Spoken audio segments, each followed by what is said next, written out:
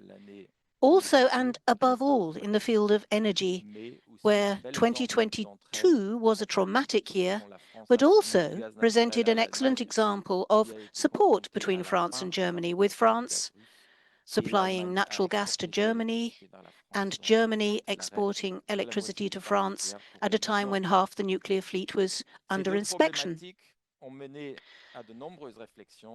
These issues have incited a number of reflections, and that will keep us interested today as well, because we've had to look very closely at how electricity generation can proceed, but also diversify in not only in our two countries, but in almost all industrialized countries. We need to rethink our approaches to electricity, but also transmission, distribution, and remuneration. The challenges related to decarbonizing uses such as mobility, industry, and heating, which account for about 3/4 or 2/3 of our carbon emissions in our societies, are almost identical in our two countries. So we have an interest in cooperation as electrification increases. And we will be thinking about how, as we implement these new concepts in practice, how we can also increase our electrical resources in order to achieve the objectives of the Paris Agreement. In situations like this, we can't always agree about everything. And obviously, our office has sought to contribute to encouraging dialogue between the different stakeholders over the last 19 years. On the other hand, I was concerned when I saw the image that this Franco-German cooperation has among the French population when a study was published last week. While 83% of the replies recognize the importance of Franco-German cooperation for the well-being of the European Union, 52% don't think Franco-German relations are healthy, and 37% feel that this cooperation between our two countries is not helping Europe progress, while 31% believe that the Franco-German tandem has no influence at all on European policy. Now, that is a challenge for us, and it might explain, and perhaps we can explain these results partly by looking at the press and the way they present climate-related subjects as divisive. But it would not be fair to say that we haven't been aware of these divisions in recent years, including between France and Germany. Energy market design has been part of our divergence. And although we understand the interest in European cooperation in this field for the future of our civil societies and our economies, at the same time, it seems important that we do this in a climate that encourages continental consensus rather than Pyrrhic victories for one country or the other, because that would, of course, stoke resentment in the other place without tapping into the possible positive effects, whether those are economic or social.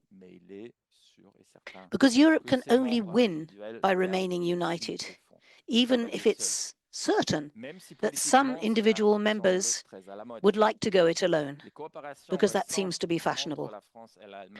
Recent cooperation between France and Germany in the field of flexibility and hydrogen have been encouraging signals, and they've occurred in good time, because market signals such as growing volumes of electricity exchange, cross-border exchange, and the growing number of hours when negative prices applied are demonstrating that the energy transition that Europe needs must not remain immobile or rigid. We're at the beginning of a decisive decade for the planet and for our democracies. We need to remain aware of that. The results of recent elections can be explained by thousands of factors, but also by the fact that citizens want to live in a system that will enable them at least to retain their standard of living. It's easy to fall into a trap and to give in to the Pied Pipers, the populists, as many have done in recent months. But all of us who believe in pluralism and in fact-based politics need to demonstrate to all of those who still doubt that we are able to come up with convincing, concrete results. Strange as it may seem, the issue of the climate, which is a conditio sine qua non for our future, and will enable us to live on this planet with a certain serenity in future years, is losing importance in political discourse and giving way to more concrete matters such as the economic situation and immigration. We need to demonstrate that climate and the energy transition that we are undertaking is not a matter for elites, but a vital strategy which addresses problems faced at the bottom end of Maslow's hierarchy of needs. What political agenda can address more sustainably the physiological and security needs than reliable energy? Reliable, affordable, and low-emission energy generation, which can improve the competitiveness of our economies and reduce our impact, which is one of the major reasons for migration and for wars, and that is the climate, while restricting our dependence on imports. You can see your glass as half full or as half empty.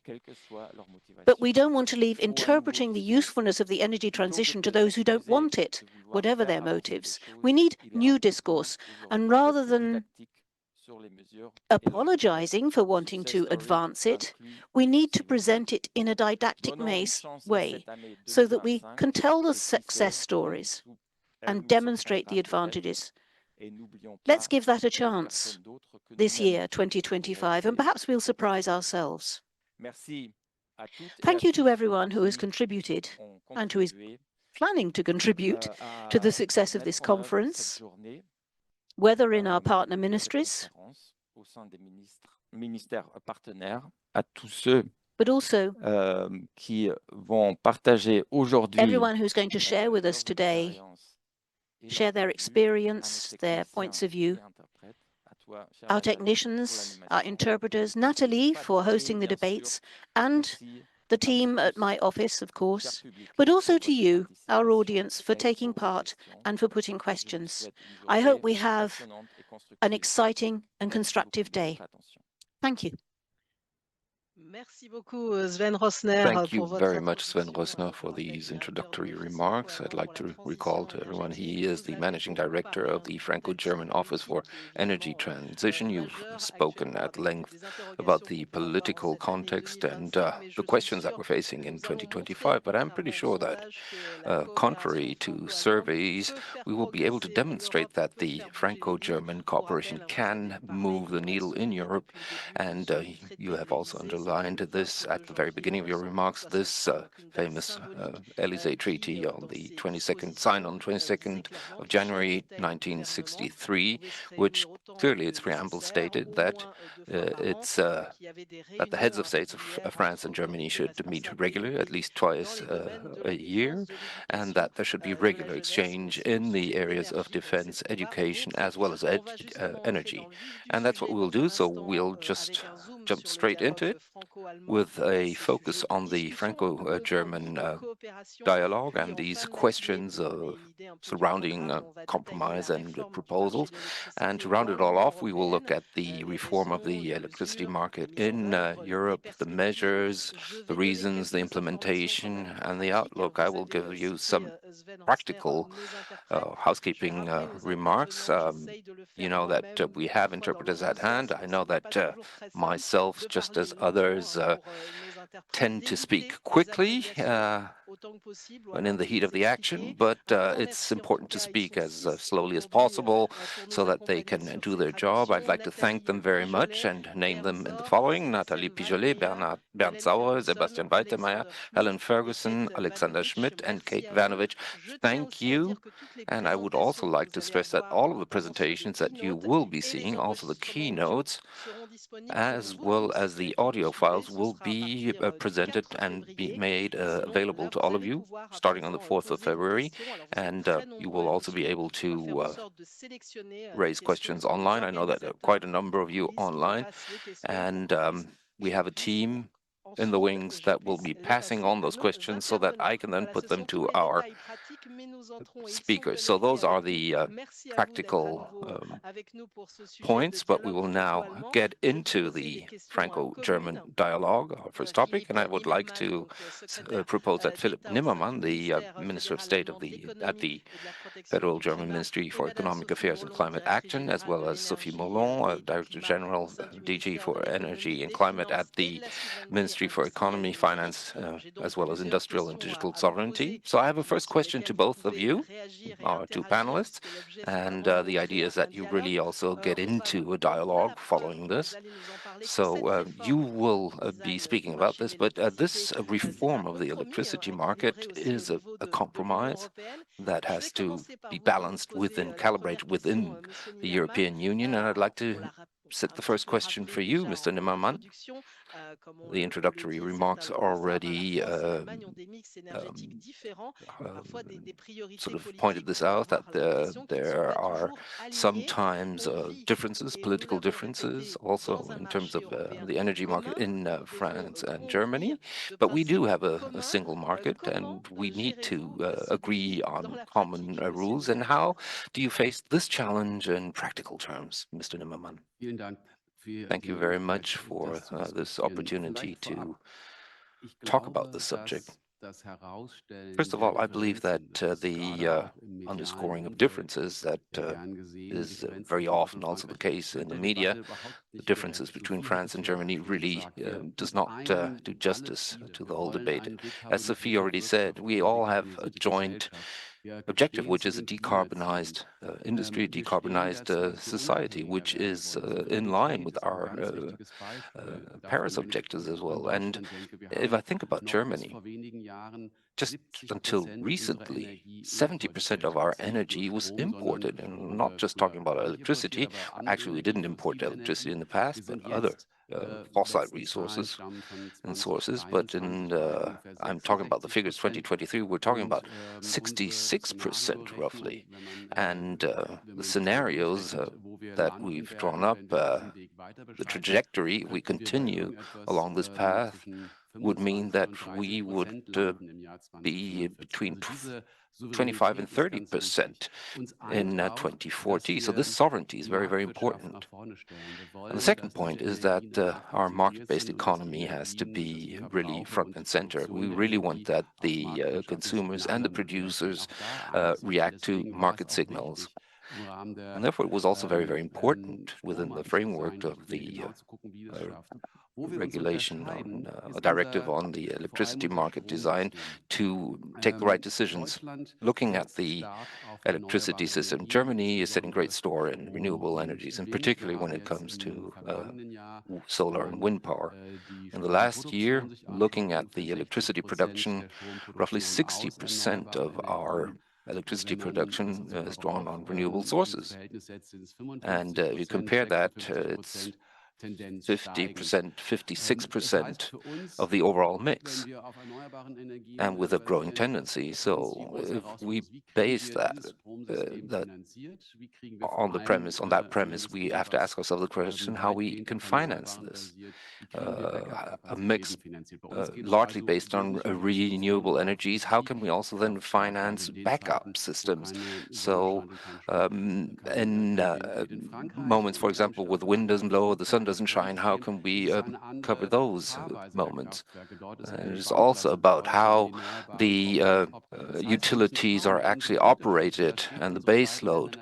So we need to look exactly how the situation is, and both our countries decide on their energy mixes. So these different approaches on electricity production yields the question as to how we can finance a market that provides a level playing field, and we agree on that. And another topic that is very important is that we agree that we need a European approach, because at the end of the day, our industries, both in France and in Germany, need to be able to compete with China and the United States. And that is the decisive question. How can we provide affordable energy in Europe to create a level playing field in order to not endanger the industrial basis in Europe. And I think we agree completely on that. And obviously, challenges lead to debates and exchanges. But as you can see, time and again, we know how to come together. And there's not an ideological difference. We have different approaches, different perspectives and angles, but together, and I think that France and Germany together can really achieve European goals. Thank you very much for this first answer, Philippe Nimmermann. Sophie Mourlon, of course, I am turning to you. You have spoken about the different sources, as Mr. Nimmermann as well has spoken about this. For example, differences regarding nuclear energy. We will talk about that further on. But how do you see this whole challenge in practical terms? Yes, thank you very much. Thank you for your question. I think the first point is that Mr. Nimmermann and myself, we have very regular exchanges in different cooperation fora and also bilaterally in order to, have that, explore that Franco-German perspective. And when it comes to not just also about the electricity market, but we all have also looked at the Net Zero Industry Act criteria, and there's a number of other topics that are very important. As Philip has said, France and Germany are facing the same main challenge, which is to decarbonize our economy while at the same time maintaining our competitiveness and energy supply. Sometimes there are certain points that do separate us, but we do have the aim to reduce fossil fuels. So those are the same objectives, and we have the same indicators when it comes to regarding also, or the same objective regarding imported energy to try to reduce that importation. We've actually gone from 60%, actually we've gone down, but it's still very high. We also share that in order to achieve climate neutrality, we need to reduce globally our energy consumption and to foster decarbonized energy production. And for France and Germany, this means to massively electrify our economies. So obviously in France, we do believe that it is that in order to massively electrify and economically efficiently, we need to draw on decarbonized electricity. We've decided to both promote renewable energies and nuclear power because that provides us with a path towards a decarbonization in France, and we believe that this is the best path. And we are absolutely willing, also at the European level, and this is not just doesn't hold just true for the Franco-German couple, but to respect also the choices of different countries in the path that they have chosen for the electricity generation. I think at the end of the day, it is a European unity that is important to all of us. What we do develop together, therefore, is pathways to develop pathways towards electrification and decarbonization. And in order to achieve this, the European perspective really sets focuses, for example, on points like energy consumption, but also development of flexibility elements. Every member, in terms of their own responsibility, need to develop their network, their sources, and their flexibility elements. And in order to do that, we, within the German-Franco alliance, are strongly cooperating. We need to, each one on our side, and together foster this very substantiated transition. And this starts really with carbon, which is an emission-intensive energy source. We have quite a number of cooperations, by the way, between France and Germany, also within the G7, that aim to phase out electricity production on the base of coal. And this is a very important and fundamental objective. We also had a crisis period where together we adopted really record measures, for example, when it came to storage of natural gas. And the reform of the electricity market in Europe is an example that demonstrates the capacity of our countries to overcome differences in order to achieve our objectives. Yes, we've had long debates bilaterally, also multilaterally. I remember quite vividly a number of meetings in Brussels, but through that dialogue, reasoned and well-founded dialogue, we have been able to achieve that transition in a calm way in both countries. And if you look at the prices, the peaks of prices in 2022 showed what the Achilles heel of the energy mix was in Europe at that time, and we needed to address that. And therefore, I'd like to really welcome that work that we've addressed or done together with our German partners. And obviously, there are quite a number of other topics that still remain on the table. That goes without saying. So, Sophie Morlon talking about dialogues and this Franco-German dialogue, the compromises on the electricity markets. I'd like to stay with you. I won't forget you, Mr. Nimmermann, promise that, but I'd like to come back to this flexibility issue you mentioned at the outset, and you pointed towards several Franco-German instances of cooperation when it comes to flexibility. Why is it such an important topic, and why is it the case that this joint initiative is so important for both countries? And I'd like to start with you, Ms. Sophie Morlon, after which Mr. Nimmermann will have the floor. Thank you. Yes, we've sketched out the basic tenets of this beyond also the horizon of 2030 when it comes to the distribution of electricity in the society, also with electric vehicles, and the use of renewable energies increasingly will require flexibility as an important tool. In order to also ensure that the electricity market works in an optimal way for consumers and producers, and in order to optimize the dispatchment also of energy. This is something that we see coming up very often in the public debate, and I'd like to seize this opportunity in order to point out a couple of points and how we can also work with the producers who can then ensure that there's a good balance also between demand and supply, and also to evaluate the impact, also the flexibilization of the price. In France, we want to be pioneers when it comes to the development of flexibility in Europe. And it is important to envisage this in a holistic way. We are very often only refer to storage capacity, but that's not that all. It is about the displacement of production and provision with the help of, staggered and differentiated pricing that allow the consumer to choose. We need, obviously, utilities that can be regulated, and we need also utilities such as nuclear power in order to provide the base load. But this is a flexibility that has not been able to be achieved in the past. It's in France, for example, we've had a certain sensitivity when it comes to this system. In the past, we've had the ability to achieve a certain flexibility, though.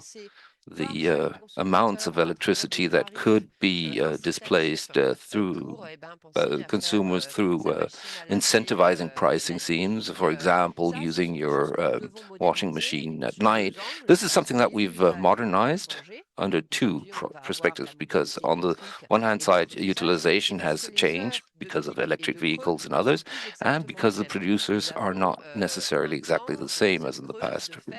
Now, for example, in downtimes in the afternoon, for example, in summer, for example, but not just then, all throughout the year we have production, and we need to actually work and make sure that there's the right incentive also for production at the right time. This is simply common sense, really, to do this. And then flexibility is also there in order to face the strong increase of renewables production, which includes other variables. I've just spoken about consumer variability, which is higher historically also in France, but also on the side of production. And that means that we will have to adopt a pricing system within the network in order to include these new production capacities and these new consumers with, yes, prices that provide the right incentives. And within this context of new challenges that are also challenges that we share with Germany, that on the 4th of March 2024, the directive on the electricity markets, we have decided to work on this.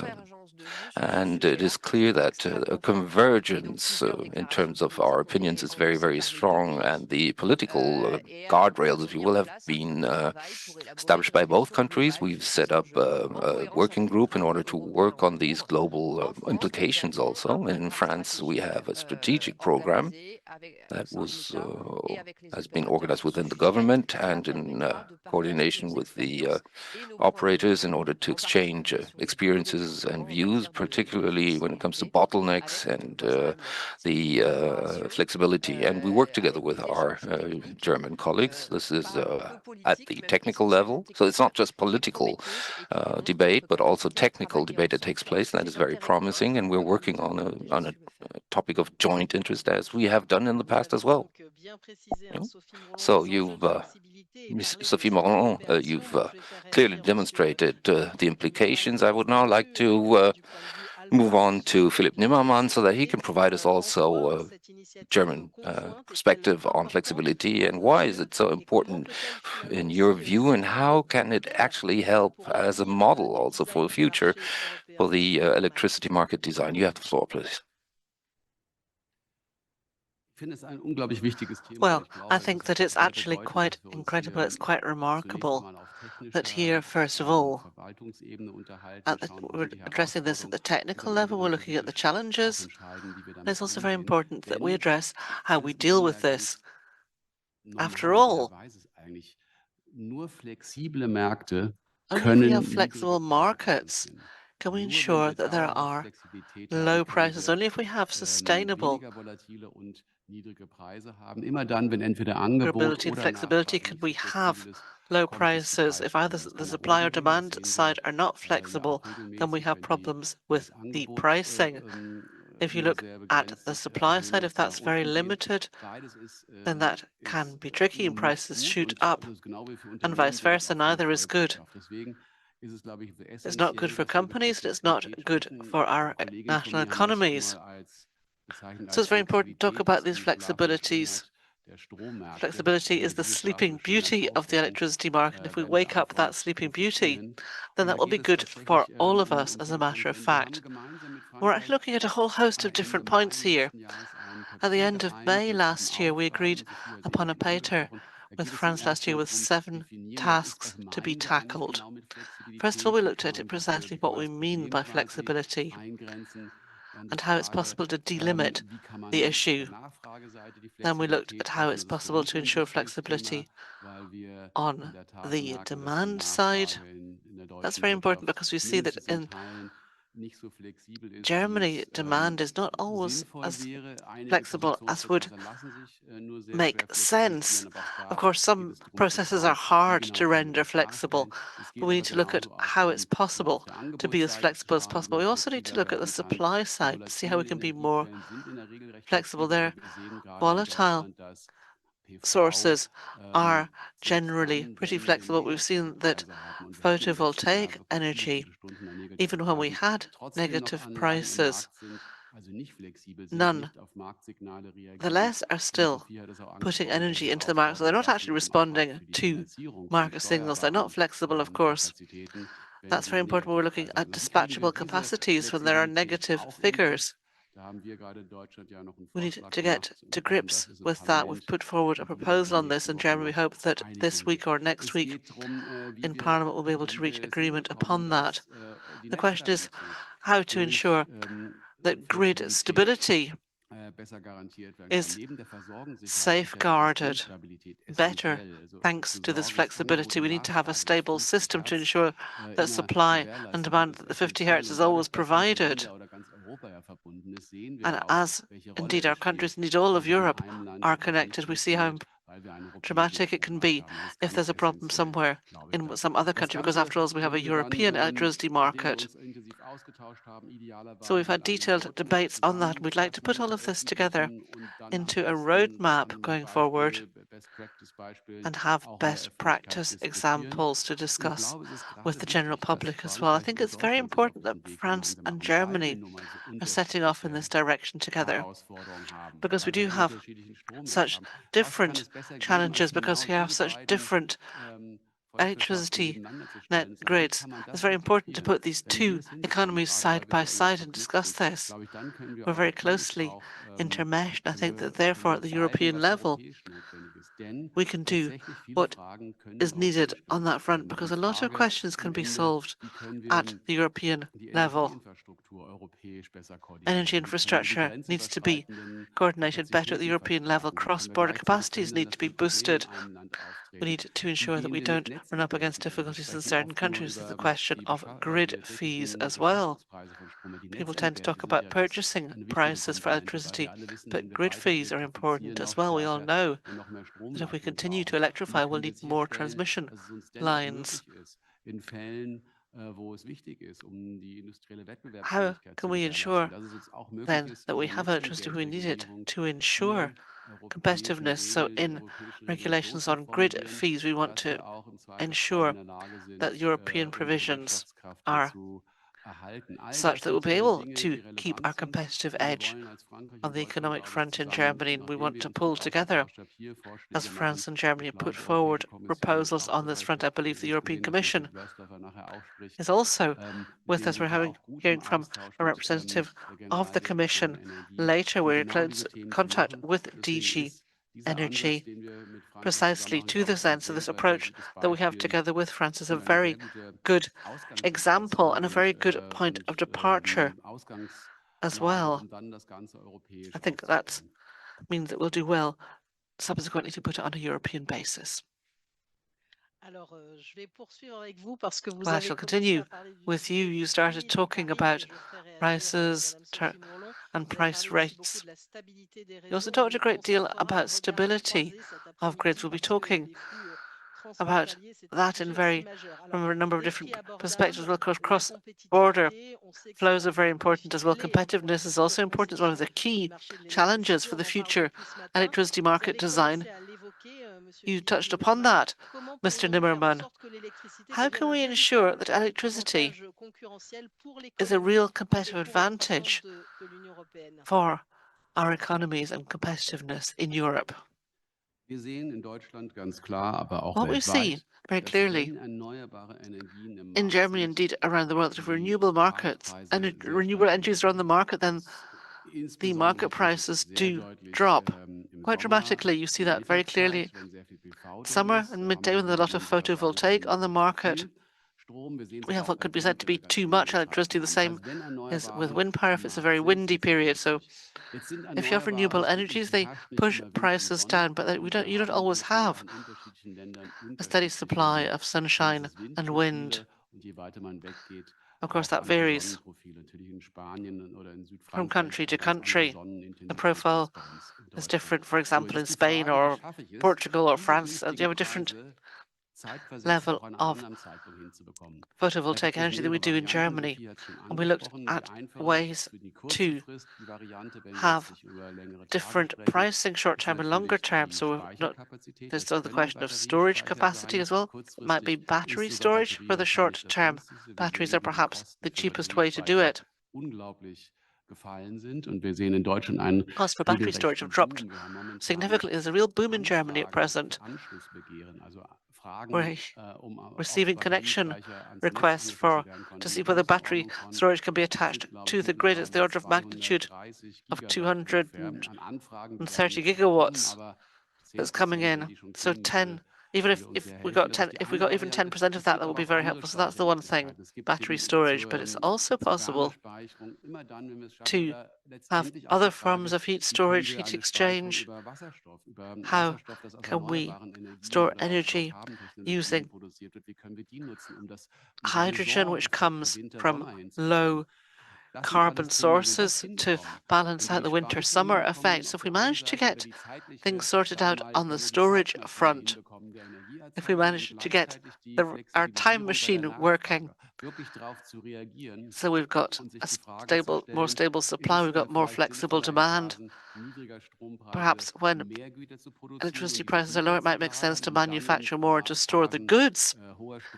And then when electricity prices are high, not to produce. If that worked, that would be interesting too. It's of course tricky sometimes in terms of labor law.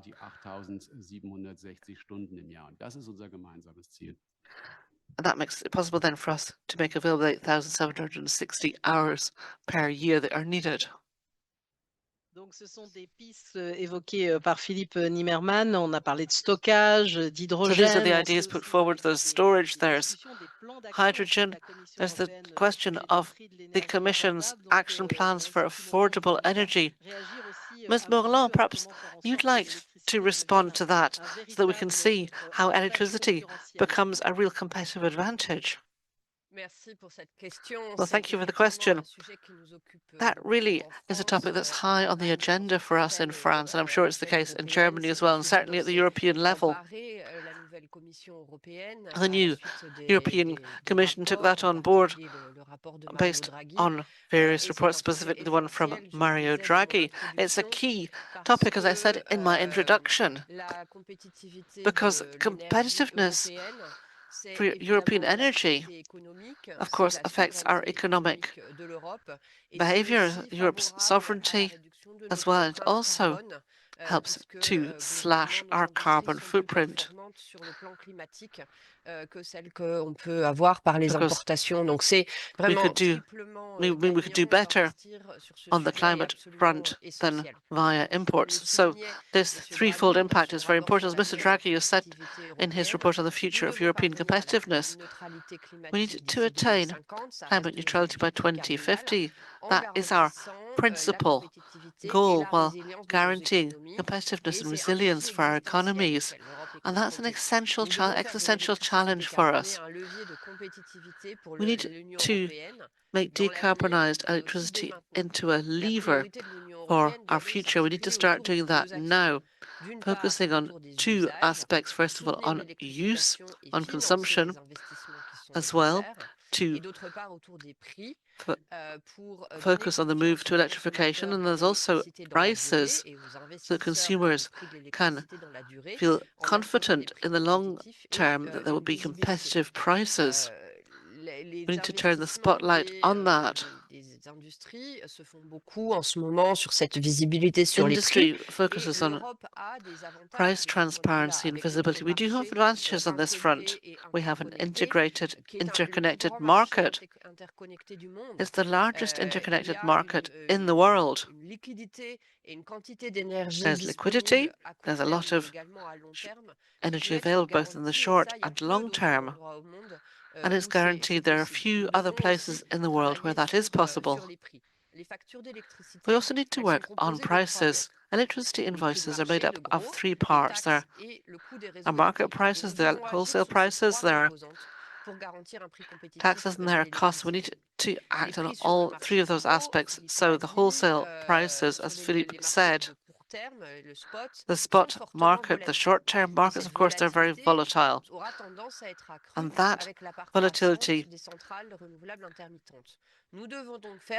likely to increase as we have more intermittently producing renewables. So we need to look at something that's more stable, closer to the cost of production for the electricity mix, and are more protective of consumers, as they can benefit from a competitive mix. That's the whole point of the reform of electricity market design. We need to act together to ensure that that's put into practice. And this volatility can also constitute an opportunity if consumers can be flexible. We need to make that easier